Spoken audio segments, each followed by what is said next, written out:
The reason why I talk about things like women need to have a life outside of being a wife and a mother is because your life will continue to change. As your children grow up, they go off and do their own thing. And this is always going to happen. And some women who have made their whole life their children, once their children leave and become adults, they still continue to try to make their children their whole life. And then they become these busybody mother in laws that nobody really wants, that people end up trying to avoid. So, yesterday I was talking about this woman whose mother in law meddled to the point where mother in law and her husband helped destroy her very first Mother's Day. And so that brought me into the no mother in law subreddit. So that is how we got here. And basically, these mother in laws are women that probably made their whole life their children. And I just want us to not do this. Have something outside of your children so that when they leave, you're not still just meddling in their whole life. Okay, let's get to this woman's story. So this happened 2 weeks ago. I'm doing this post because she's had a few updates. So she says, mother-in-law told everyone I was too lazy to work. So I exposed her at Sunday dinner. So she's the one the OP is 25, her husband is 27. She says, I've been with my husband for 5 years, married for one. We're both pretty chill working class people. I've been finishing my degree while working part-time from home. Enter mother-in-law, aka the queen of subtle jabs.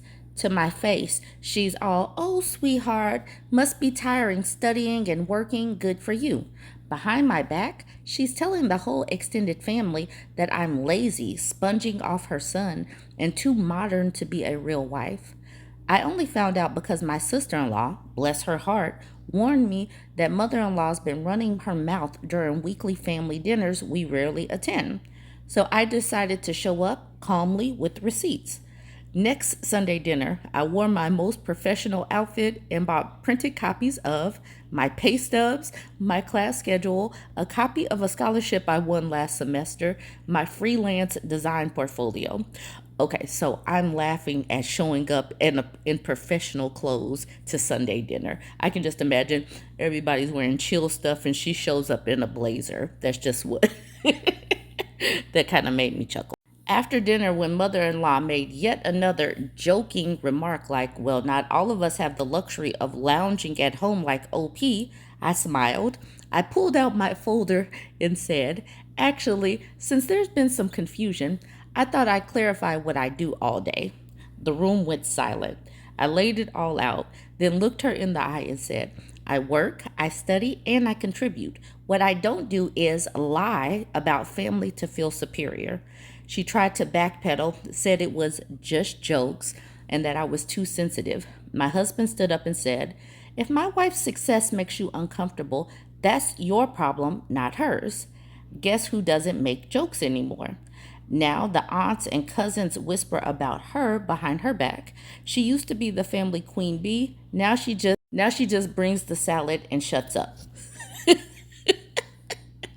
I do not like bullying wrapped up as jokes. I don't like it when they have a target, they point and laugh. I don't like that at all. No matter who it is, if it's a mother-in-law, if it's a brother, if it's a boyfriend, I don't like this at all because it's not funny to pick and choose a target and just make fun of somebody and lie on somebody. And I'm glad that this woman did this.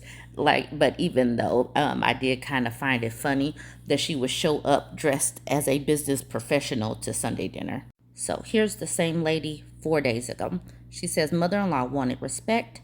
I gave her silence. She says, here's a little backstory. She says, so I and her son married about 2 years ago. At first, I really tried with my mother-in-law.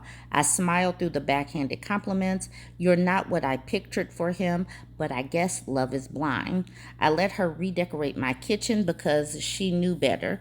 Then we had a baby boy. She kept calling our baby the name she liked, not the one we chose. I bit my tongue a lot because I was raised to respect elders.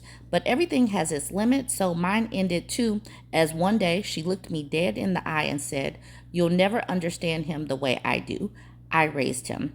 I smiled back and said, and now I'll protect him from anyone who disrespects our home, our choices, or me. She wanted control. She called it love.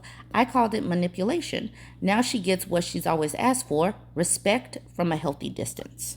And this goes back to what I was saying in the very beginning, how mothers need to have a personality, need to have a life outside of their children, because now mother in law is meddling in this family's home because she doesn't have anything else to do. So now she is trying to come over and take over. This is the reason why you cannot let go of your friends, your hobbies, yourself completely. Some women do completely pour themselves into being a mother. I get it. It is all encompassing. Most of my day is centered around family and doing things for the household, but you still have to keep some bit of you because these children are going to grow up. They're going to have their own likes. They're going to have their own beliefs. They're going to leave. They're going to go do their own thing. You cannot be this person that tries to steal everything from them so that you can vicariously live through your children because you don't have a life. All right, this person says, "Ha, my first thought was, you won't ever know him like I do. We've created a child together." Actually, I am more crass than that, and I would have said something like, "I've had sex with him." You had a great response, OP. And OP is very measured. She's trying to be respectful and assert her independence and her boundaries. So I do like that about this particular OP. Expensive Panic says, "Okay, wow. Slow clap to you, my friend. I'll be remembering this for when my mother-in-law makes that kind of comment to me." And few investigators said, "Me too." Now, 2 days ago, the same woman, she says, "Update." So apparently she saw it. She says, "Somehow the last post made it to the one person I didn't expect it to. No names, no shade, just truth. And yet it hit a nerve loudly." So there's drama again, the guilt trips, the twisted words, the endless back and forth, like clockwork. What's exhausting is not the reaction, it's the pattern. It always circles back to this storm of emotions and blame. And guess who gets caught in the middle every time? My dear husband. He's trying, he really is, but when the pressure builds from both sides, it wears everyone down. I'm tired of pretending everything's fine just to keep the peace that only exists when one side stays quiet. It's mentally draining. I never wanted conflict. I just wanted space to breathe, to speak. But here we are again. It wasn't supposed to be a battle, but somehow even silence gets spun into betrayal. Right now, I don't know what to do. So this person, Maggie Stardust, says he should block her, even if it's temporary. She doesn't like the consequences of her actions. What a horrible wench. If you're reading this, mother-in-law, yeah, you heinous, sad wench. But the thing is, she really does need to get a life.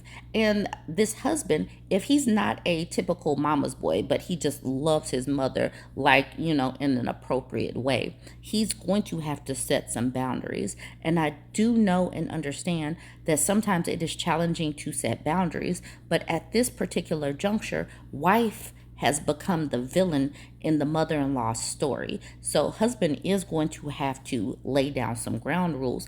Otherwise, this fairly new relationship, this fairly new marriage is going to end. Flamingo Creepy says, "Welcome to the never-ending mother-in-law drama cycle. Your husband's stuck in the middle because he refuses to pick a side. Spoiler, peace won't come from silence. It comes from boundaries, which, judging by the saga, you're still owed." Exactly. This woman is owed some boundaries, but she's not getting it. And her husband is going to have to be the one to step up, because otherwise mother-in-law is going to keep on doing this. It's going to be uncomfortable. It is not comfortable to, have this type of conversation with someone who doesn't have a life and needs to always be meddling. Husband's going to have to do something. But for us, this goes back to, do not completely lose yourself. Keep some of yourself so that you can still have a life once your children go off and do their own thing. Let me know what you think about all this. Join the conversation. Don't forget to like, comment, and share.